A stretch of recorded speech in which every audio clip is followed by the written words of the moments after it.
ఒక 18 ప్రెస్ కాన్ఫరెన్స్లు, దగ్గరగా ఒక 200 ట్వీట్లు, 2 రోజుల పాటు జగన్ గురించి అదే జగన్ జపం చేస్తున్నారు. ఎందుకు అంటే జగన్ ఒక్క రోజు టూర్ ఎంతమందిని కదిలించిందా? ఇన్ని ప్రకటనలు తెలుగుదేశం, జనసేన, బీజేపీని కొంచెం బాధ్యతగా ఉన్నట్టు అక్కడ విపరీతమైనటువంటి స్పందించేస్తున్నారు. అంటే జగన్ జనంలోకి వెళ్తే అంతగా వణుకుతున్నారా వీళ్ళు? అవసరమంత ఓవర్ రియాక్షన్.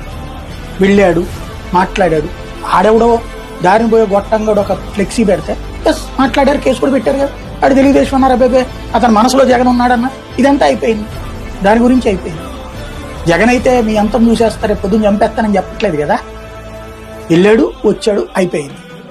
ఎందుకు అంత అతిగా చేస్తున్నారు అంటే జగన్ డబ్బులు ఇచ్చుంటే ఇదిగో డబ్బులు ఇస్తున్నారని వీడియోలు చూపెట్టేవాడు, మందు పోయిస్తుంటే ఇదిగో మందు పోయిస్తున్నారని వీడియోలు చూపెట్టేవాడు, కారులో వెహికల్స్ అవి పెట్టి తీసుకుపోతుంటే, ఏ ట్రాక్టర్లో పెట్టి తీసుకుపోతుంటే జగన్ పార్టీ తరఫున అవి పట్టుకునేవాళ్ళు, చూపించేవాళ్ళు, లేకపోతే అవి కూడా వీడియోలు చూపించేవాళ్ళు.